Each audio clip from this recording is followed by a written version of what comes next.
Hey everyone! Today we're diving into one of the most explosive questions in the Monsterverse. Could Godzilla ever be controlled like Skar King controlled Shimu? This isn't just some surface-level discussion, we're going full Kong versus Godzilla levels of depth here. We'll explore the lore, the science, the psychology of titans, and even some real-world animal behavior to crack this mystery wide open. And trust me, by the end of this video, you'll see Godzilla in a whole new light. So grab your Hollow Earth energy drinks because this is going to be a Titan-sized breakdown.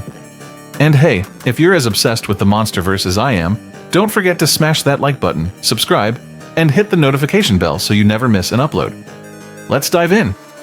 First, let's look at what made Skar King's control over Shimu so terrifying. Shimu, unlike Godzilla, isn't a natural apex predator. Her biology, while terrifying, resembled a titan built for speed, venom, and devastation, but not for dominance. Yet Skar King, a megalomaniacal ruler of the Hollow Earth, managed to turn her into a living weapon. The way he did this was both psychological and technological. Before we even think about Godzilla being controlled, we need to understand how Skar King dominated Shimu in the first place. Because let's be real, Shimu wasn't just some mindless servant. This was an alpha-level titan, a creature of immense power, yet it bowed to Skar King's will. Why? The answer lies in three key factors. The Crown of Domination. This ancient artifact wasn't just for show, it emitted a psychoacoustic frequency, essentially hacking into Shimu's nervous system. Think of it like a Titan-sized shock collar, but way more advanced. Skar King's ruthless authority, unlike Kong, who leads through respect, Skar King ruled through fear and pain. He didn't just control Shimu, he broke Shimu, conditioning the Titan to obey through sheer terror. Shimu's unique biology, unlike Godzilla, who thrives on radiation, Shimu was a frost titan, possibly more susceptible to external influence due to its different physiology. Skar King used a combination of brute intimidation and what appears to be some form of Hollow Earth biotechnology, possibly rooted in Titan neural manipulation. Whether through devices embedded into Shimu's nervous system or something more primitive like a symbiotic parasite, Skar King could direct Shimu's actions like a general commanding a living missile. This reveals something deeply unsettling, that ancient civilizations, or powerful titans, may have long known how to influence others through advanced or organic systems. So, could the same method work on Godzilla? Well, let's revisit the Hollow Earth. We now know there was an ancient war between Titan factions, Kong's ancestors versus Skar King's empire. And as we saw, Skar King had access to advanced tools, war machines, stone structures fused with energy tech, and that horrifying control system he used on Shimu. Before we get too deep into the doomsday scenarios, let's remember who we're talking about here. Godzilla, the Big G, the monster whose dorsal fins glow blue before he turns cities to ash. Godzilla has shown again and again that he cannot be tamed. The very first time Monarch tried to track him in 2014, he evaded their best tech. In Godzilla, King of the Monsters, he wasn't even deterred by a full-blown nuke to the face. He absorbed it and came back stronger. Ghidorah tried to control the other titans via alpha calls, yet Godzilla stood his ground. This suggests something critical. Godzilla's biology may be uniquely resistant to external manipulation. His advanced regenerative abilities, atomic energy reserves, and alpha status could all act as natural defenses against control. Think of him as a living firewall. But every wall has cracks, and in the Monsterverse, nothing is ever truly invincible. This raises a bold question. Could there be an ancient Titan artifact capable of controlling Godzilla? Perhaps a neural amplifier used long ago to subdue rogue alphas? Could someone, say a Hollow Earth researcher or a surviving faction, unearth it and turn it on Godzilla? If Kong's axe can channel Godzilla's atomic energy, that suggests Titan energy is transferable, manipulable, and even redirectable. A relic that can suppress or reroute Godzilla's energy might not be far behind. Not to mention the long-lost temple we saw in Godzilla x Kong, the New Empire, a place that might hold forgotten secrets about Titan obedience or manipulation. Godzilla isn't just any Titan. He's the king of the monsters, the apex predator of the Monsterverse, a creature that has battled gods, aliens, and mechas without backing down. Trying to control him is like trying to leash a hurricane. But let's break it down scientifically. This suggests something critical. Godzilla's biology may be uniquely resistant to external manipulation. His advanced regenerative abilities, atomic energy reserves, and alpha status could all act as natural defenses against control. Think of him as a living firewall. But every wall has cracks, and in the Monsterverse, nothing is ever truly invincible. Godzilla's atomic nature makes him resistant. Godzilla's body is a walking nuclear reactor. His cells are constantly regenerating, his DNA is nearly indestructible, and his bioelectrical impulses are off the charts.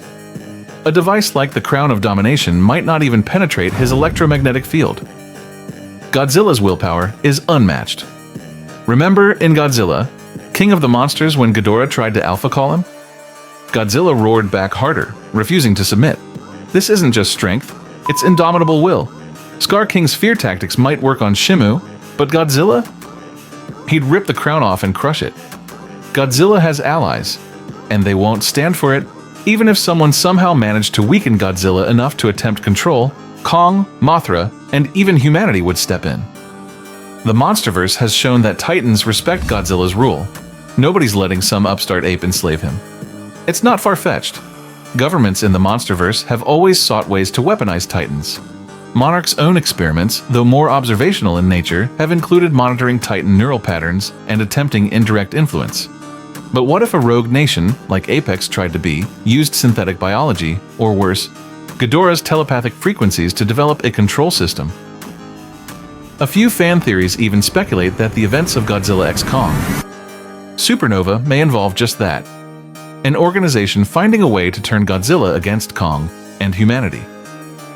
What if we see Godzilla with glowing red eyes, not from rage, but because something has hijacked his neural core? Imagine a Godzilla that retains his strength, his speed, his instincts, but now serves someone else. That's not just a dangerous monster, that's an extinction-level threat. Okay, so the Crown of Domination probably wouldn't work, but what if there was another method? Let's explore some wild but possible theories. Genetic manipulation, the Mechagodzilla approach. In Godzilla vs. Kong, Mechagodzilla was piloted by Ghidorah's consciousness. What if someone extracted Godzilla's DNA, cloned him, and tried to override his instincts? It's risky, and could create another Destroyer-level disaster, but theoretically possible. Psychic control, the Mothra factor. Mothra has a telepathic bond with Godzilla. If an enemy could hijack that connection, they might influence him. But given Mothra's benevolent nature, she'd likely break the link before it got too far. The ultimate weakness, a nuclear takedown? Godzilla feeds on radiation, but what if someone flooded his system with too much? In Godzilla, Singular Point, excessive energy caused him to overload and shut down. Could a similar tactic be used to temporarily incapacitate him? Maybe, but good luck keeping him down. After breaking down all the angles, the answer is almost certainly no. Here's where it gets really wild. We've seen hints in recent trailers and leaks that Space Godzilla might be coming to the Monsterverse. Now, in the classic Toho films, Space Godzilla was created when Godzilla's DNA was exposed to black hole energy and alien tech.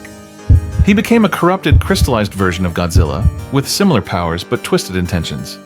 Imagine this. If a Space Godzilla-like entity forms from rogue DNA, either from Monarch experiments or remnants of Mechagodzilla, or even Godzilla's past injuries, it might not just be an evil twin. It could be a genetic eco designed specifically to hijack the real Godzilla's mind, using his own DNA as a backdoor. Essentially, a living virus with admin access. That's not just science fiction. In real-world biology, parasitic wasps can control their hosts using DNA-altering venom. Viruses rewrite genomes. If the Monsterverse leans into that angle, then yes, Godzilla could be controlled, but by a version of himself. Godzilla isn't just a monster, he's a force of nature. The Monsterverse has repeatedly shown that true power comes from balance, not domination. Skar King controls Shimu through brutality and technology, but Godzilla represents something beyond control. He is the protector of Earth, a being that chooses his battles, his allies, and his destiny. And honestly, that's what makes him the true king. The answer is as complicated as it is chilling. Biologically, Godzilla is built to resist control. But the Monsterverse has already shown that with enough tech, telepathy, and time, anything can fall. Control might not come with a collar or a chip. It might come through DNA corruption, ancient relics, or psychological manipulation. Worse yet, it might come from within, from a genetic double, a darker version of Godzilla, or a long-forgotten command embedded in his evolutionary code. So yes, Godzilla can be controlled. But not like Shimu. Not with fear. Not with brute force. it would take something older, smarter, and far more terrifying. And maybe that's exactly what's coming in Godzilla x Kong Supernova. So could Godzilla be controlled like Shimu? And honestly, we should be glad, because a controlled Godzilla wouldn't be Godzilla. He'd just be another weapon. The beauty of his character is that he cannot be tamed. But what do you think? Could there be a scenario where Godzilla is forced under someone's will? Let me know in the comments. And if you enjoyed this deep dive, make sure to like, subscribe, and hit the bell icon for more Monsterverse breakdowns. Stay tuned, the king may be tested like never before.